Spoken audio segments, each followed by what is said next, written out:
Swings to the first pitch and drives it to left center field and deep. This ball is gone! It's a grand slam for Trea Turner! He ties the game!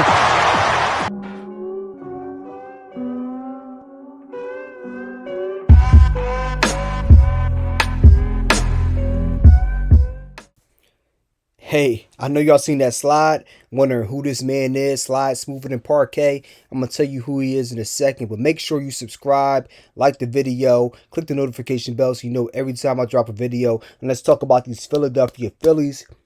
We've been on boxing for a little bit, but let's shift back over to baseball, the old-time sport, and talk about the Phillies, what's going on with them, and how they're moving to free agency.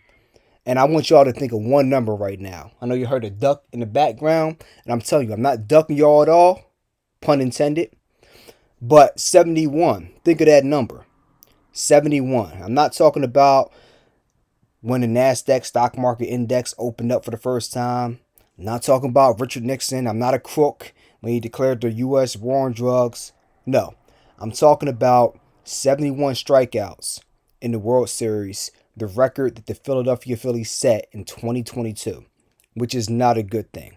They set that record against the Houston Astros, and that's something they're going to have to rectify moving forward.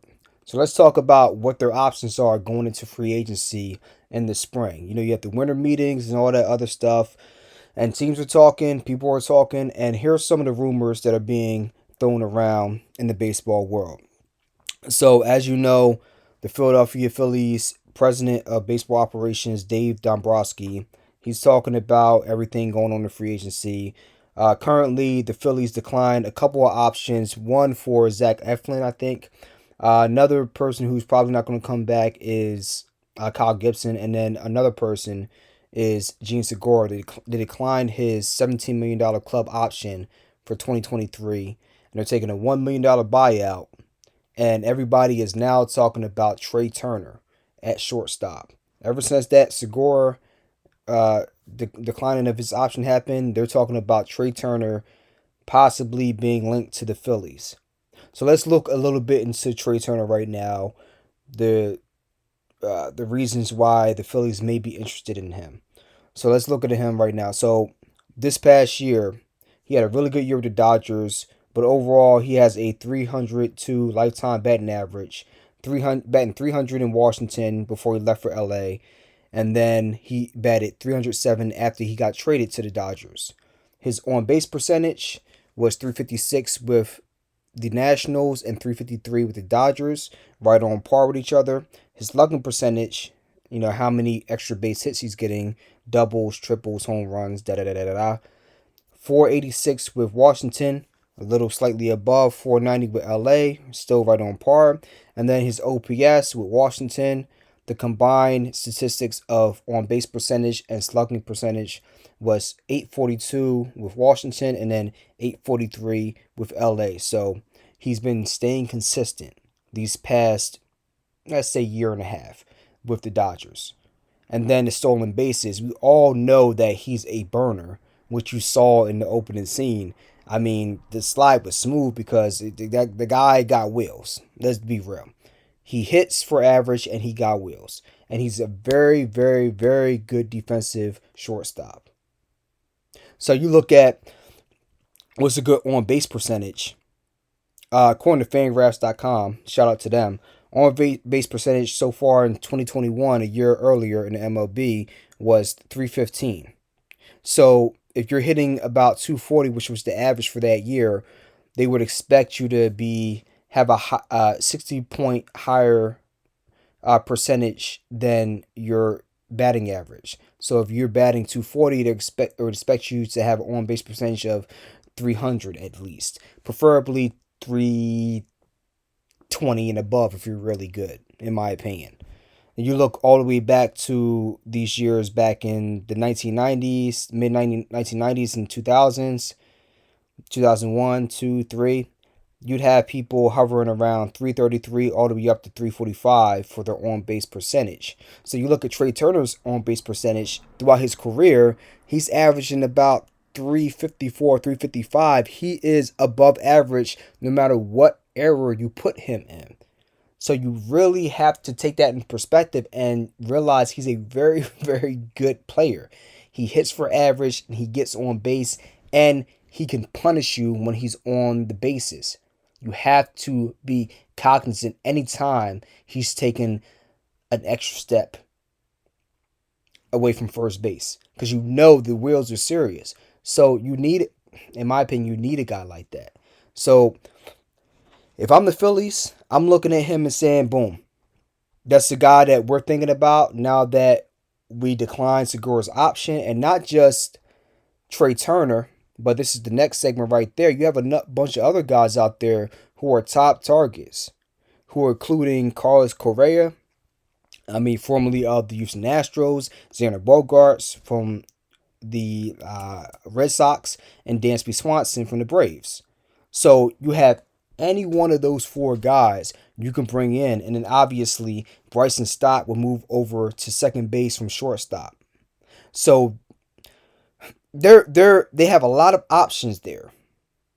Now we're gonna look at Dave Dombrowki and what he had to.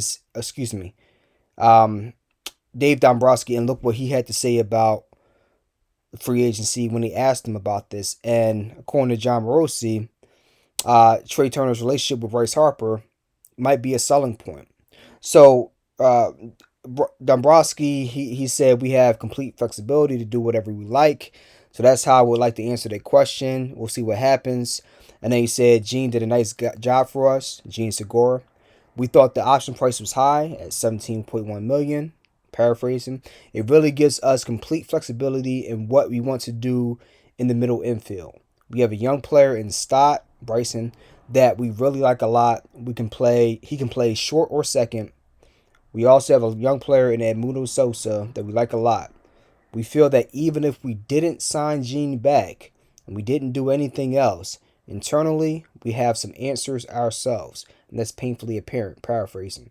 But it also gives us, as the winter progresses, complete flexibility to make additions as we want.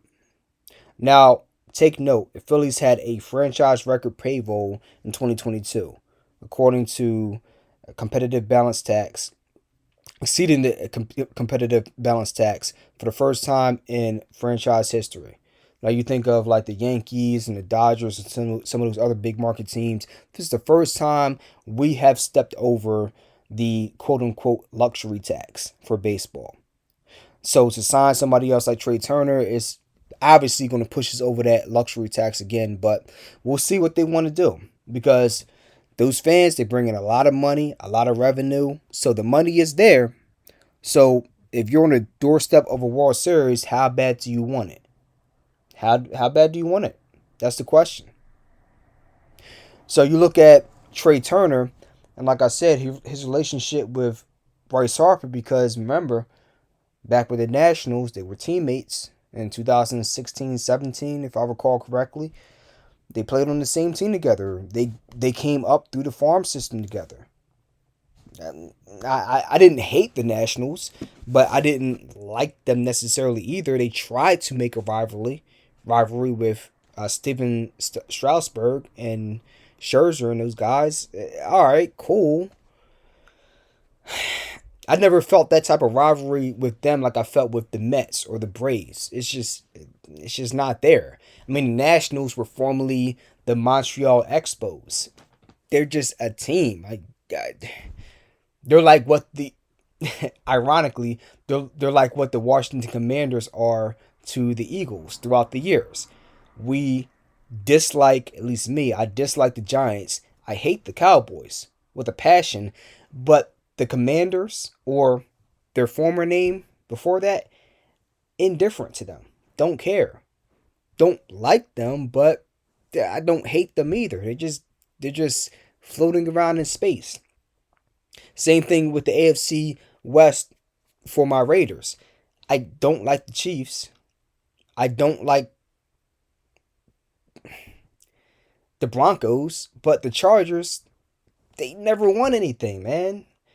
Yeah, they've been really good recently, and they put some whoopings on us. I ain't gonna lie, but they never won anything. They're the redheaded stepchild of the AFC West. It's hard to hate somebody who's suffered so long. That's just the way I look at it.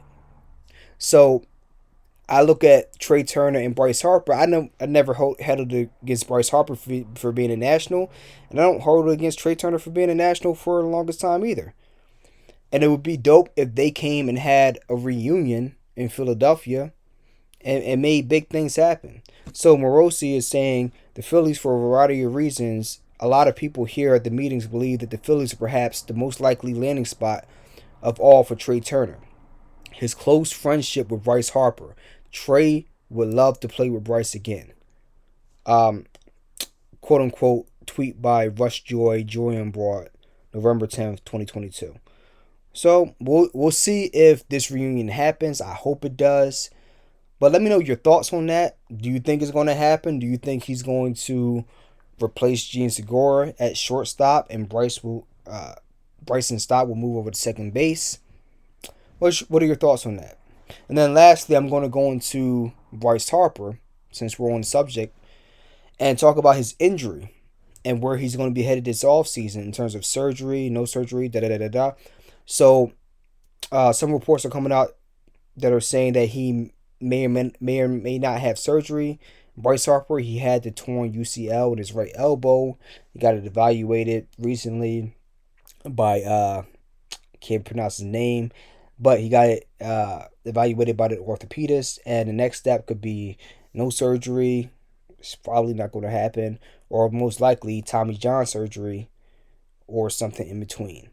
So if you guys recall, Rhys Hoskins had elbow surgery on his non-throwing elbow following the 2020 season. So hopefully he has whatever needs to happen and in the most expedited amount of time possible. So I don't think we should let this freak us out. Even if it's Tommy John, you look at Shohei Ohtani. MLB The Show 2022. If any of you guys play that game, Shohei Ohtani is on the cover of that game. And he had Tommy John surgery in October 1st, 2018. And he returned to bat in the DH spot for the Angels on May 7th, 2019. I mean, October, November, December, January, March, April, May. About 6 months' time, he came back to bat DH. Now, obviously, he's a pitcher as well.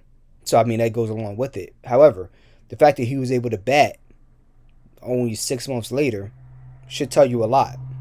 Last time I checked, Bryce Harper never pitched in his life, let alone the MLB. So, if it's Tommy John surgery, I don't foresee it being a huge issue for him.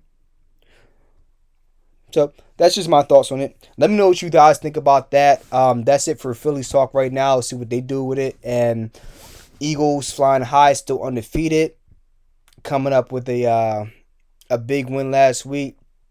They just look good, look phenomenal, look sharp. So yeah, we're gonna stay with it. But that's it for this episode. Let me know what you guys think, and we'll be back with more boxing as well. Till next episode, I'll talk to y'all. Peace.